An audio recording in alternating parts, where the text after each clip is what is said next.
Everyone knows that when you no-clip out of reality, you end up in the back rooms with the humming of the fluorescent lights and a yellow filter that'll make you think you're in Mexico. And today I wanted to go through with you and explore the first 10 levels of the back rooms, which is going to be quite a doozy. And overall, there's a shit ton of levels, up to 999. And there may be even more than that, there probably is, but this is all I'm taking as canon since it's on the Backrooms wiki. But real quick, before we dive into talking about the levels, I thought it'd be cool to give you the background and the lore of where this image of the Backrooms comes from. So the term the Backrooms being associated with this image comes from 2019 on a 4chan post on the paranormal board, where they said if you're not careful and you no-clip out of reality in the wrong areas, you'll end up in the Backrooms, where it's nothing but the stink of old moist carpet, the madness of mono yellow, the endless noise of fluorescent lights at maximum hum buzz, and approximately 600 million square miles of randomly segmented empty rooms to be trapped in. God save you if you hear something wandering around nearby, because it sure as hell has heard you. And that's what has spawned so many things revolving around the Backroom, the Backrooms wiki, the Kane Pixel series, so much creativity, all from just this one image and a caption someone put on it on 4chan. But the actual image itself comes from 2002. It was actually posted on this website here, which the images don't load, but I found a Reddit post where they did upload the images, and these are the pictures that are on that website. It comes from when they were renovating and remodeling a Revolution Raceway in Hobbytown, Oshkosh, Wisconsin. And honestly, the lesser seen picture is very fitting with the Backrooms. It looks like another level, potentially, or a sub-level. But this is like the Google Street View of the current day Hobbytown store. So this building is where the Backrooms originates from. But I thought that was fascinating when I first seen it, so I thought I'd show it to you. And now we can dive in to exploring the Backrooms levels, starting with level 0, the lobby. So the survival difficulty is class 1, which means it's safe, secure, and has minimal entity count. Level 0 is, of course, the first level of the Backrooms, and it's the first level that most people encounter when they no-clip into the Backrooms. Level 0 is a non-linear space, meaning that it has no really rhyme or reason, and it resembles the Backrooms of a retail store. But all rooms in Level 0 appear exactly the same and share superficial features such as the yellowish wallpaper, damp carpets, and inconsistently placed fluorescent lighting with that oh so deafening hum buzz, which actually buzzes notably louder than normal fluorescent humming, just I guess to let you know that you're in the Backrooms, and I think it's a taunting mechanism. But also the dampness of the carpet is not water. It has yet to be identified, but it's not safe to consume either, so I would just avoid getting that on your skin. But since level 0 has really no laws of physics to it, you can walk in a straight line and get exactly back to the spot that you started at. And retracing your steps will lead you to a different set of rooms than the ones you've already passed through. Meaning that this level is extremely difficult to navigate, and compasses and GPS also fail to work in this level, so you're basically just going off instinct or going off your gut feeling and crossing your fingers that you can make it out or make it to the next level. But the level is also just completely still and devoid of life. Despite the fact that it's like the primary place that people enter into the Backrooms, contact with other people has never been reported. And it's presumed that most people die before they exit due to dehydration, starvation, and just the psychological trauma and sensory deprivation and isolation of being in this yellow hell. And there are the occasional anomalies in level 0, which are rooms that have red wallpaper and dim lighting. But they're very rare to encounter, but it is advised that you should not approach them or enter them. Level 0, though, isn't just a walk in the park. It's not an introduction course. It's not something you can just simply breeze through. It causes hallucinations. They're very common. The examples are humming from the lights, increasing to a deafening volume, and then complete silence.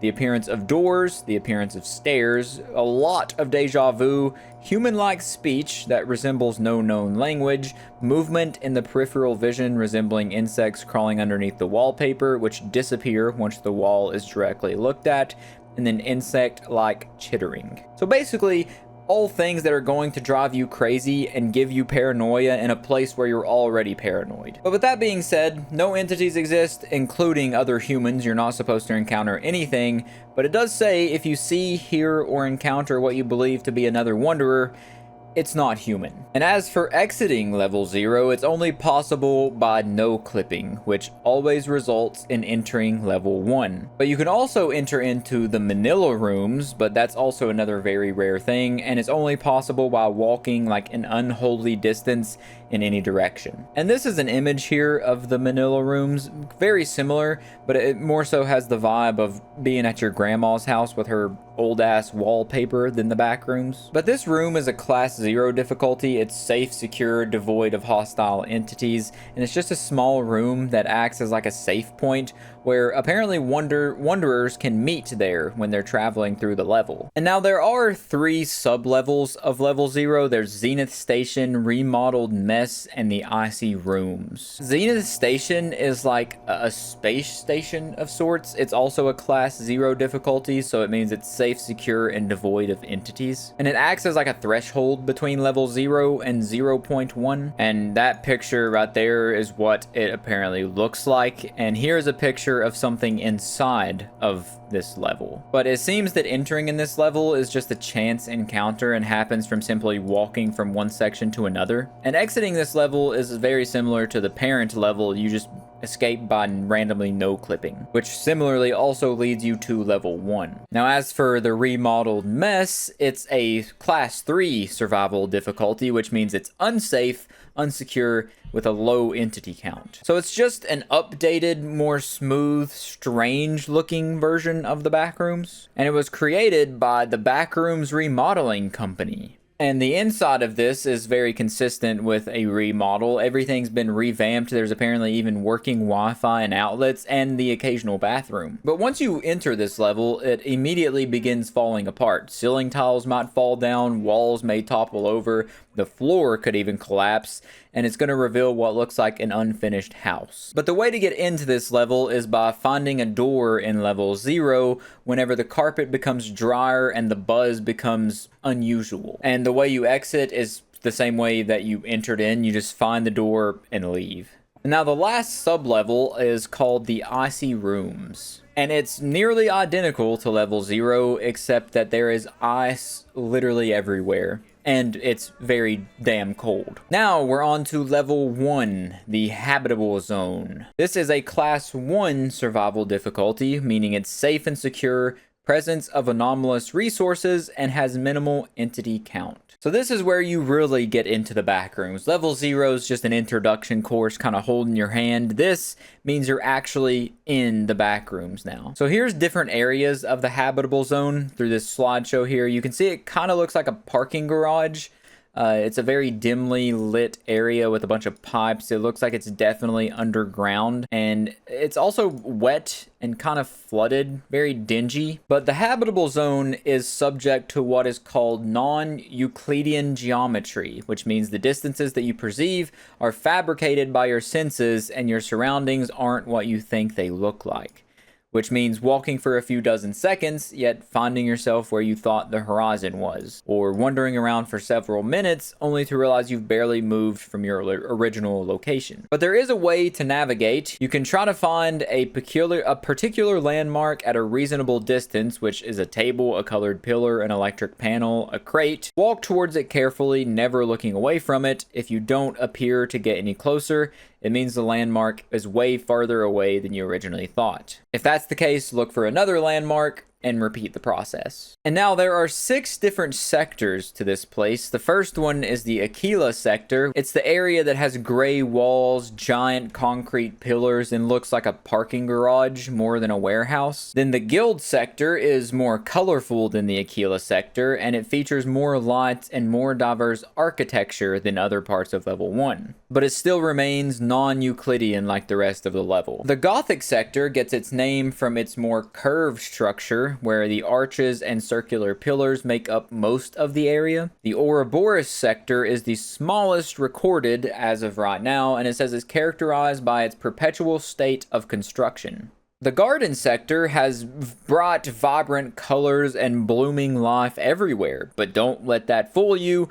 It doesn't suit human life. Because it has an effect on humans where if you stay there for even an hour, it will start twisting you, progressively turning you into a plant like many others in the past. Now, for the corridors, it says whatever sector you're in, it's safe to assume you've come across single or double pushable doors, sometimes with an exit sign above them. And now they don't make you leave the level, they instead send you to a second zone of level 1, which is the corridors, which are taut and labyrinth-like by nature, and they form a sprawling complex of dimly lit concrete pathways that go on for kilometers.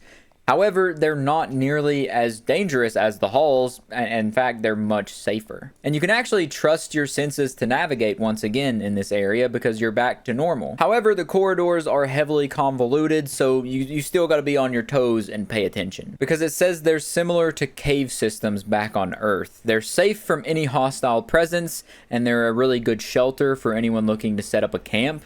But they're also barren and lack any resources. So you need to make sure you have everything packed up in your little hobo sack before you go wandering in there. But the corridors themselves do actually have rooms. Like the rest of the habitable zone, they are purposeless and really don't have any sense or logic to them, but examples of these rooms that you can find inside the corridors are small office rooms with an old computer on an office table, dimly lit by a singular light bulb hanging from the ceiling. So very similar to like a torture chamber kind of room. And the next type of room are tight spaces with brick walls surrounding them. Just looks like a little closet, a chimney closet, I guess. Just a really purposeless brick walled room. But there is a phenomena that happens in the habitable zone, which is called flickering, and it explains exactly what happens. The lights at random times will flicker and switch off, which makes the whole entire level completely dark. And as a matter of fact, out of all the strange phenomena that occurs in the Backrooms, this might be one of the deadliest that you can witness. And these events are completely unpredictable and random in nature, which can lead to stress once you're in the level, because at any certain given time, the lights can just go out, which brings a whole new meaning to the fear of the dark. But not being able to see is the least of your concerns, because it says, much like an anomalous night, flickering allows for many creatures to come out and lurk, hunting for prey who cannot see them as easily. Do not use a light source, because you'll become the only bright source in an area full of darkness, and it'll lead to your quick death. You should instead do the Helen Keller method and find the nearest wall that connects to a door and slowly fumble your way towards the small light. And another thing that pops up in this level are crates, which, given its warehouse-like appearance, they're kind of fitting in with the layout. But they're just wooden crates that look rather unassuming, but apparently they hold resources. And they most often appear behind your back or after a flickering event. Crates are actually the reason why this level got the name the Habitable Zone, because the crates allow this level to be habitable. But you gotta be careful. Once you see the crate, don't look away, because they can disappear if you turn around. They're very mysterious boxes, so just stare at it, get what you need, and then look away, or else it may disappear. And as for the entities of the habitable zone, some of them are neutral towards humans, some are helpful, but most of them are predators, and they will come to get you. And here's a list of the common entities. There are arms, clumps, crawlers, dullers, growlers, hounds, skin stealer, I can only imagine that one's one you want to avoid, a smiler, a wrangler, and a wretch. And now, as for exits to level 1, level 2, which is called the abandoned utility halls, is the most common exit that you'll come across. And the way you get from level 1 to level 2 is simply walking for enough in a direction with pipes and dials gradually appearing, which will make you enter the abandoned utility halls. And since this is like the most habited zone, there are a lot of known exits to this place. There are doors, smooth thresholds, no clipping, and sublevels. Now, for level 1.1, it's called the Corrupted Corridor. Its class is variable, which means it has varied safety, unsecured, and varied entity count. and it's just a completely straight, narrow corridor that stretches on for an undetermined distance, and the walls are made of cinder blocks painted white. The floor is made of blue tile. And it's split into different sectors. There's Sector 1, Sector 2, Sector 3, Sector 4, and Sector 5. Level 1.2 is the Concrete Garden, which we already discussed what happens if you get stuck there. Level 1.3 is Malignance, which is similar-ish to level 1.1. It's like concrete painted black or painted white, but it's not just a corridor. There are many different paths you can take. And then level 1.5, Inverted, is just inverted colors. Like when you turn the inverted thing on your iPhone and it makes your phone look all funny.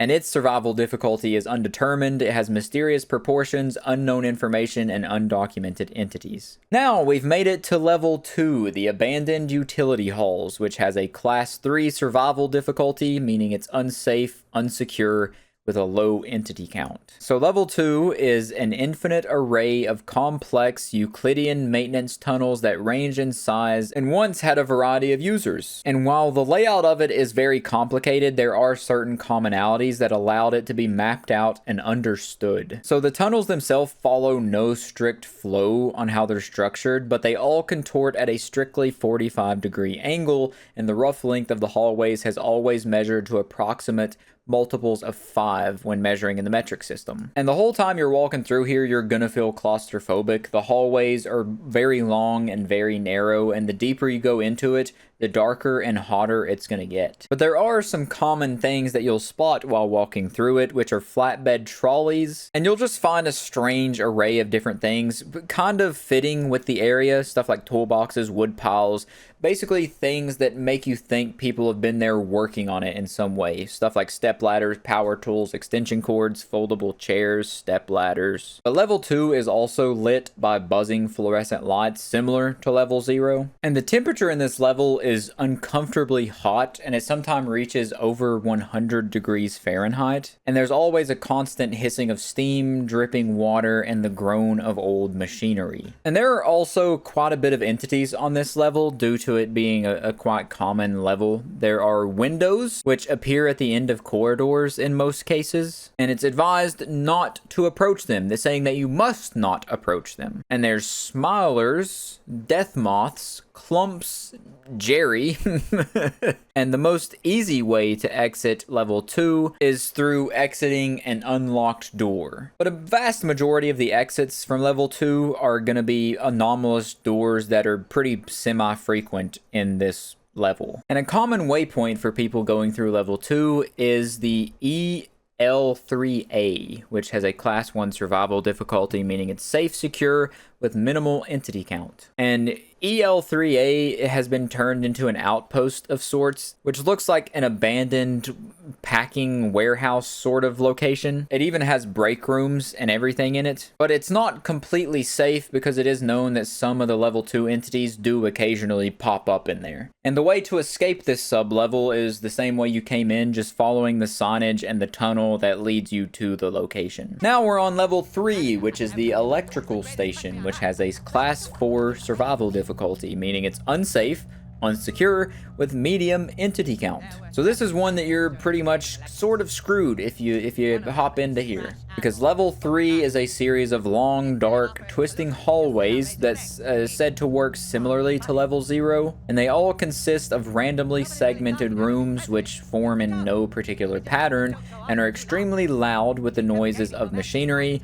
The hallways are very narrow and enclosed. Some even require wanderers of average height and build to bend, hunch, crawl, or walk sideways through them. The walls are dusty brown bricks that are usually covered in coppered pipes and mechanical components, and the floors are dusty gray tiled floors, and the ceiling is made entirely of metal. And level 3 is said to be one of the biggest levels of the Backrooms, with an estimated 350 million square miles in area. So the chances of encountering another wanderer is going to be pretty scarce. And it's heavily advised that you only enter level 3 if you're prepared to defend yourself from anything lurking in the hallways with you. Now, as for the entities in this level, it's said that it's almost impossible to traverse large distances without encountering them at least once. Things like hounds, facelings, wretches, male and female death moths, skin stealers, dullers, smilers, clumps, and bursters all inhabit the level. But much like the other levels that we have covered so far, there are also bases, communities, and outposts here. And as for exits of level 3, elevators are the most common, which usually lead you to level 4 and 5.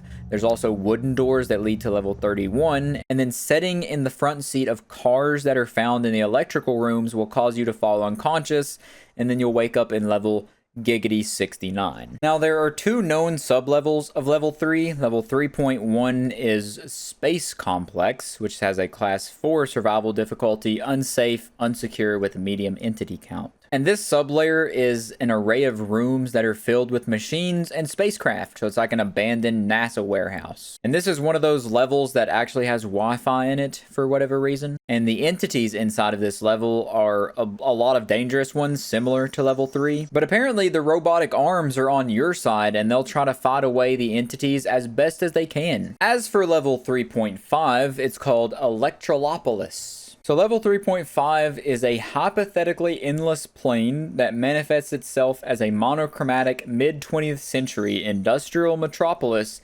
entirely comprised of brutalist-style buildings. And the atmosphere of this sublevel is continuous electrical activity fueled solely by bolts of high-voltage discharge erupting from the bleak void above at unmeasured intervals. These discharges strike pylons, skyscrapers, and humans scattered across the cityscape in unpredictable patterns. Now we've made it to level 4, which is the Abandoned Office, which has a class 1 survival difficulty, so it's safe, secure, with minimal entity count. This is the level where you're going to find almond water most frequently, and this level resembles an empty office building, which is almost completely devoid of furniture. But some rooms do have windows on this level, but most of them have been completely blacked out, and any windows that have not been blacked out are considered to be traps and should be avoided at all costs. They're not an escape.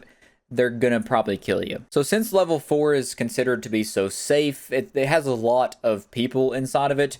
There are water coolers, vending machines, and fountains that contain almond water scattered across this level. And almond water is very prevalent in the back rooms. It's like the main source of hydration. So imagine having a nut allergy and getting stuck in the back rooms. Almond water is going to be the scariest entity to you. But since level 4 is such a neutral place in the back rooms, it's very easy to escape from and return to. Level 4 is also considered to be the best place to meet other people and find supplies before moving on to the other levels. And there's an ominous warning that you need to stock up on almond water because it'll definitely be needed, especially in level 5 and level 6. As for the exits of this level, most of them lead to level 5 and 6. Most exits take form of office-style stairways or occasional elevators that may lead you back to level 3.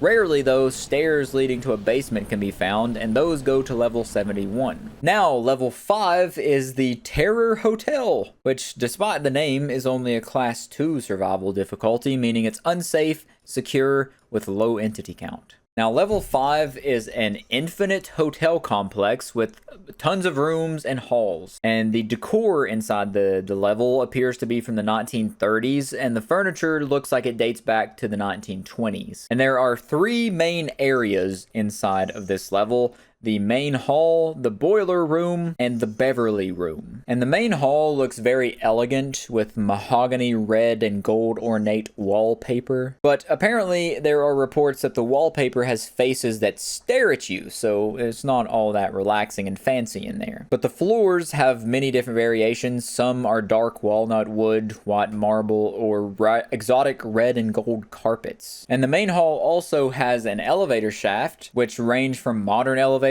to antique elevators, and inside the elevator there are many buttons that lead to floors 1 to 382. Now, as for the Beverly room, also called the Eternal Ballroom, is a main hub area inside the level, which is very spacious with many doors on all sides, although the doors appear to be random, and one person reported hundreds of doors on the walls, floor, and ceiling. Lastly, the Boiler room is exactly what it sounds like. It's full of old machinery and is very cluttered, and it has a lot of vintage machinery with industrial pipes littering the walls, causing it to feel quite claustrophobic, very similar to level 3. As for the exits for this level, there are many different ways to leave, like going in an elevator, going up or down the stairs, going deeper into the boiler room, taking doors, different doors that you find around the area, taking the airlock. And as for the sub-levels, there's level 5.1, which is Class Casino, Safe, Secure, Good, Clean, Fun, which is called the Grand Opening Night, and it basically is just a full, vibrant, functioning casino. Another sub-level is level 5.2, which is the Scenic Views, and then level 5.3 is Prometheo Biblioteca. And now, since we're moving on to level 6, the way we get there is by traveling deeper into the boiler room against the advisory of extreme heat. Level 6 is called Lights Out. The survival difficulty is pending,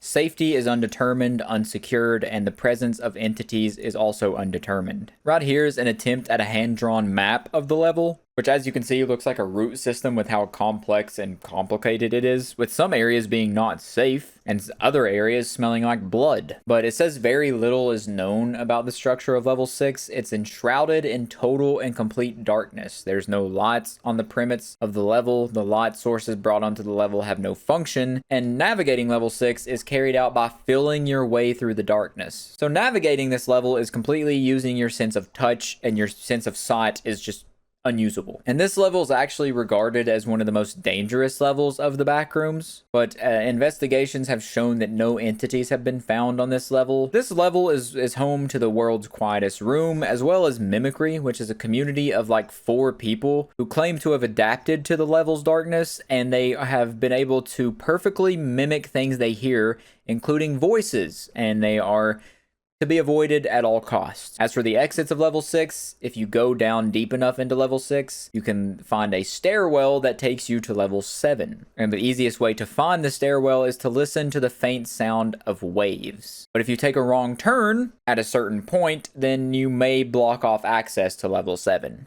And you will go back to level 5. But if you find a rare large metal door that feels extremely cold, it'll take you to level 129. And as for the sub-levels, there are the snack rooms, which have a collection of vending machines, which is pretty awesome. I'd probably just live there. I'd probably make up a camp. There's also a bar in there called the Liquorette. Level 6.2 is the Neon Maze, which inside this sub-level, you'll hear a female voice encouraging you to continue onwards, as the fluorescent lights above are now neon colors. And while encouraging you to go on, she will be giving you words of affirmation and compliments to encourage you going forward, but she should not be believed. And the voice speaking to you will say things like, "The neon loves you, the neon will protect you, follow the neon.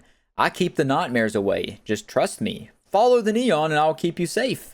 Finally, a few steps from home. Follow me, I will guide you. Just cross the door." Now, level 6.3 is the Vanta Black, which is like an interconnected series of black hallways, which is very extremely dark, but you can see the sky on occasion, which is said to be a very beautiful bright moon. And then there's level 6.31, which is called Pierce the Veil, which is safe, sustained communities and devoid of harmful entities, which is considered to be habitable. And this sub-level is just like, it's completely opposite of the void that is on the previous 6.3. It's just sprawling corridors of white painted, smooth, solid limestone. And it has decay-resistant resources and properties that make it sought-out destination for people from all walks of life in the Backrooms. And the more you walk into the level, the more open and expansive it becomes. And the only way you can actually get here is by wandering too far into the Vanta Black. And it's said that exiting this sub-level has yet to be attempted because the threat of the decay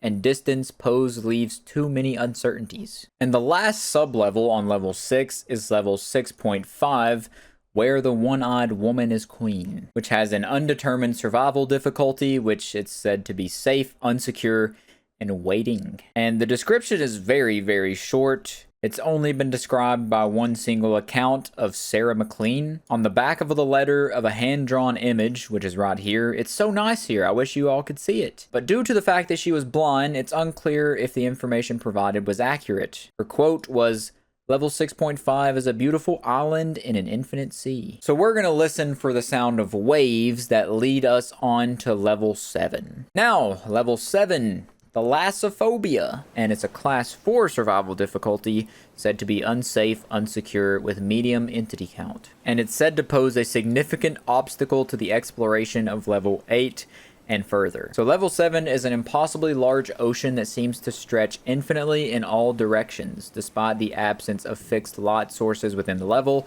a dim natural light is present across the level.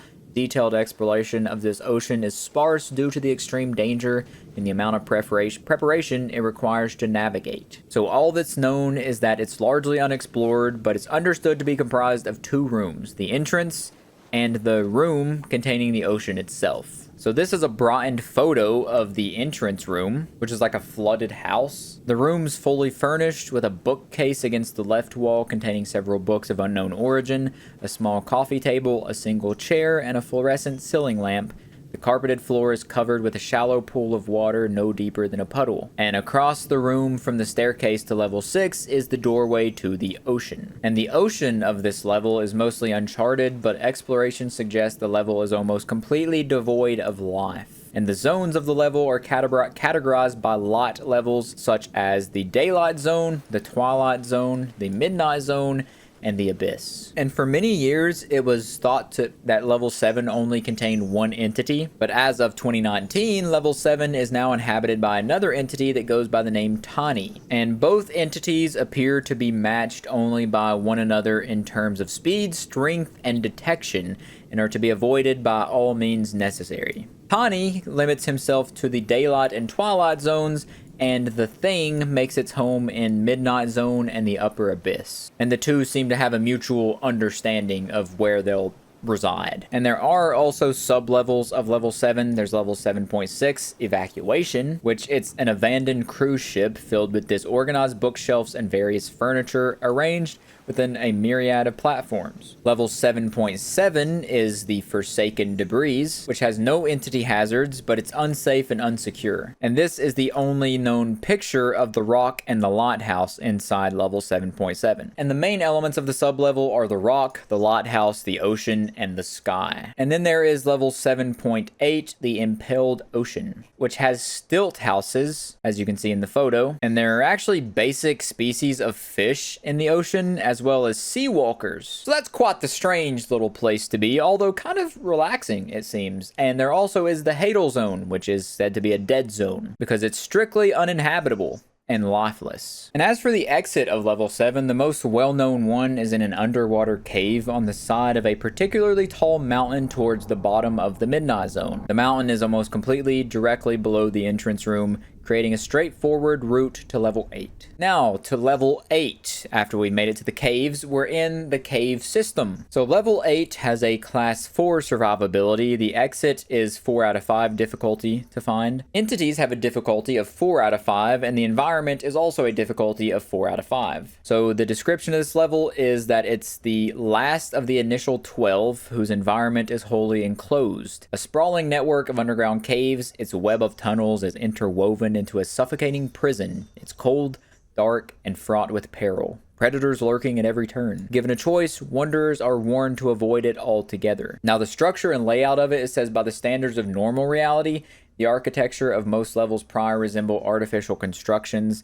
Level 8, in contrast, runs wild. And the size of the level is practically infinite, and most settlements, entrances, and exits are clustered closely within the long cylindrical zone, approximately 60 miles in length and 2.5 miles in radius. And new passages are constantly being discovered due to the vastness of the level, because its true depth remains unknown. But the environment here is just super harsh. Oxygen is very limited, although almond water does flow freely across the caverns. But it says that people that don't drown are probably going to die of hypothermia because the temperatures are around 50 to 60 degrees, and some reach a sweltering heat of 110 degrees Fahrenheit. And here is a little look at the terrain of the caves. There is the Ferratic Tubes, the Vados Stage Caves, Breakdown Chambers, and rock formations, which it looks like cave divers and spelunkers would love this place, squeezing in there, getting their feet sticking out to the point where they can't breathe. They're probably looking and